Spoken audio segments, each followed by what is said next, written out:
Hello everyone, welcome to my YouTube channel. If this is your first time tuning in, my name is Adrielle. I am currently telling a story of my life dating back from January 2016. Previous episode, I talked about the month of February, and I am still talking about February. This episode, I'm going to talk about the retreat, and yeah, so here it goes. So February 15, it's time for the retreat. So the thing with the retreat was in a different state.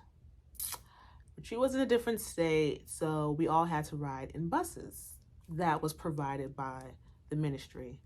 And the meetup for the bus was at GSU. And the bus was scheduled to leave by 6 a.m. in the morning.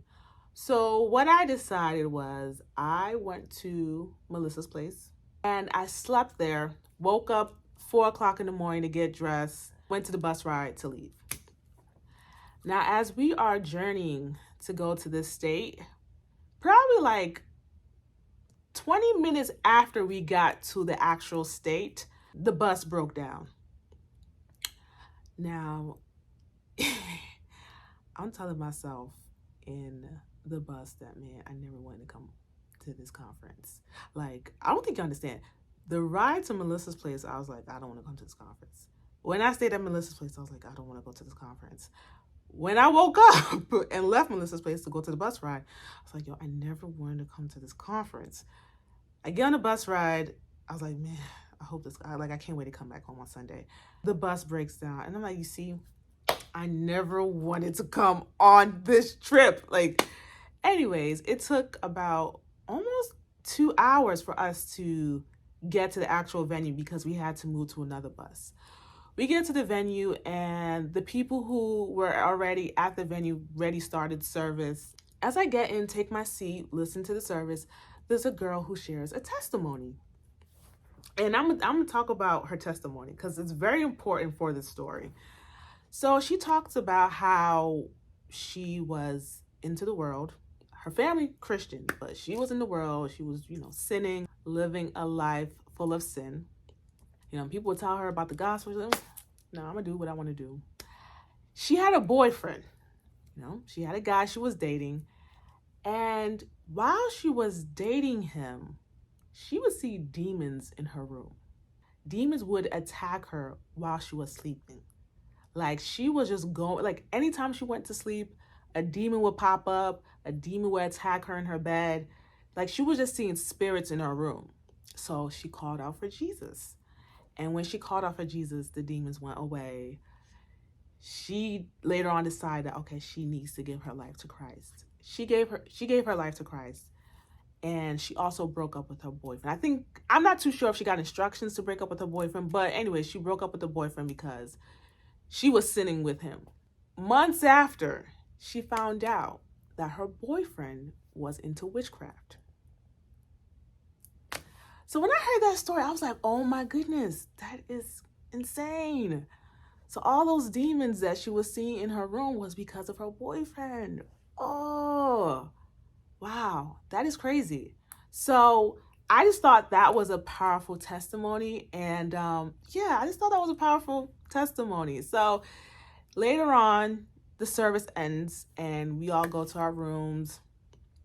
I get assigned a room and I have I think 3 other people staying in that room as well. And yeah, I'm in the room. I still have that attitude of I don't want to be here. But I was like, okay, I'm here. Let me make the most out of it. So yeah, the next day was February 16th. Now at this time, I ran into Tracy, but I don't get to really hang out with her because she's part of people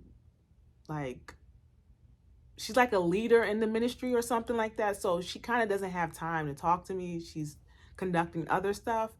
But I was like, okay, whenever we have time to see each other, we'll see each other. So they had a session during the retreat that I went to. And I think it was about marriage or something like that or whatever. But I attend the session and there was an older man. He had to be in his 80s, right? And he makes this comment. He says, if you don't meet your spouse in a setting like this, that person is not your spouse. I was like, wait, what? So if I don't meet my spouse in a conference, if I don't meet my spouse in a conference, if I don't meet my spouse in church, that person is not my spouse? Like, wait, what? So the people who met their spouse in college, what happened? What happened to them? People who met their spouse at a friend's house. Now, I did not agree with that because it's like that was such a narrow-minded point of view when it comes to relationships. And also, God revealed my husband through Instagram. So you cannot tell me that if I don't meet my spouse in a setting like this, he's not my spouse. I was like, I don't agree with that doctrine. So later on that night, there was a session and there was a woman preaching. And she was preaching about basically darkness and witchcraft and how we should stay away from it, which I agree. We should stay away from it. And she was just talking about secular music, how it's demonic. And I was like, yo, we're back to the secular music thing again. And she was just talking about stuff about darkness and this person being a witch. And to me, it kind of was like not uncomfortable. Let me not say it was uncomfortable, but I just like, okay, what does this do? Like, I would rather us pray for those people that she was calling a witch than just to be telling people this person's a witch. Like, I would rather us pray for them. So they had like this altar call. They said, if you had tattoos, if you have earrings, come to the front so we can pray for you. And I told myself, listen, if Brandon was here, I said, if Brandon was here, they will push him to the front because he has tattoos and he wears earrings. And they were just like, if you have a skull belt, drop it in the box. If you have anything symbolic, like whatever, if you have anything that you're idolizing, anything that's an idol in your life, you need to drop it in the box. So a bunch of people were coming to the front to drop whatever they had that was symbolic of idolization. Some people came to the front that had tattoos and earrings and they were praying for them. And to be honest, when I was there, I just was not settled. Like, I felt like an odd person at this conference. Like, everybody was in the groove of it. I just wasn't. And I think maybe because I didn't want to go to begin with, but I just wasn't feeling it. Later on, as the pastor who's shepherding the ministry, he gets on the mic just talking and praying. The next thing you know, I hear people shouting. Now, I've been to conferences before where people are yelling and, you need to lay hands on those type of people. But one was yelling from the balcony or from on top. One of the ushers who was, coordinating stuff was yelling stuff. I'm like, yo, these people got spirits in them. Oh my goodness. What's going on? And I'm like, how come nobody is doing anything? I don't want their spirits to be jumping around. Like, I don't want these people's spirits to be jumping around. It's just like, I'm like, yo, what's going on in this conference?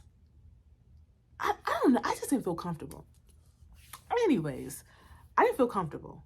And to top it all off, y'all, the session that these people were coming to the front that had tattoos and earrings, and people were just shouting that they got, people were shouting and they got spirits on them. This service was supposed to be from 7 to 10. It did not finish until after 1 a.m. I don't like services like that. Like, if it's 7 to 10, let it be 7 to 10, or at least anyways, the next day was Sunday, and that was the day we had to leave. I was like, yo, I want to get out of here. I want to go back to Atlanta. They had a service in the morning. I was like, okay, cool. Service in the morning, and then we leave. During the service in the morning, the pastor that's shepherding the ministry, he was preaching, and he was talking about people who get married in the court, that they should be ashamed. Like, going to the court to get married, they should be ashamed that you don't do that. And in my head, I'm like, what if they don't have money for a wedding? I'm like, yo, what is up with this ministry? Like, I'm not vibing with it at all. And he was just talking about other stuff. I just was not agreeing with. I'm like, yo, I need to go back home, okay? I'm not agreeing with this ministry. I don't agree with it at all. And I remember telling Tracy the night before about the guy who said about if you don't meet your spouse in a setting like this, that's not your spouse. She was like, no, that's not what he means. No, you don't understand what he's talking about. I was like, no, he said what he said. And I'm looking at Tracy like, you agree. I mean, you're part of this ministry. You are a leader in this ministry. So you agree to the doctrine and values of this ministry. I don't. So I'm like, yeah, I know. I want to go back home. So we didn't end up leaving until like after 3. I'm like, yo, what is... I didn't get home until like after 7. I'm like, oh my goodness, I am never, ever, ever, ever going back to that conference again. And Tracy, I was like, you know what? Me and her, no, we're not equally yoked as Christians, because she sees things a certain way. I don't agree with the doctrine of that ministry. She's aligned with that ministry and she agrees. I don't. So yeah, I don't. Now, sidebar, even though I was feeling that way, when I was in the bus heading home, I remember feeling some type of conviction. At the time, it felt like a conviction of, man, I'm a Christian, but what have I given up for God? I remember being plagued with those thoughts in my mind that I've never given anything up for God. Like when someone is a drug addict and they give their life to Jesus, they give up drugs. You know, when someone is an alcoholic and they give their life to Jesus, they give up alcohol. Adriel, what have you given up? Those thoughts were plaguing my mind. And then I thought about secular music. Tracy, you know, she doesn't listen to secular music, and she was telling me how demonic it is. I'm going to this conference. They're talking about how demonic secular music is. I was like, Lord, do you want me to give up secular music? But I haven't had any issues listening to it. Is this what you want me? Is this what I have to give up to you? Is this what I have to give up? Like, I'm being plagued with these thoughts that I've never given anything up to God. I never sacrificed anything. And now I'm thinking, should I sacrifice secular music? So I just began to feel tormented with that thought, on top of me not agreeing with the ministry. So coming back home, I was not at ease. On top of me not feeling at ease in January. So I'm like, yo, what is going on with me spiritually? I don't understand. Lord, you want me to give up secular music? Just give me the word and I'll give it up. I don't have to listen to Chris Brown. I don't have to listen to Bryson Tiller. I don't have to listen to Kehlani anymore. Just tell me, because I'm confused. So I am going to stop the episode right there. Next episode, I'm going to talk about the rest of the month of February. And yeah. So until next time, y'all.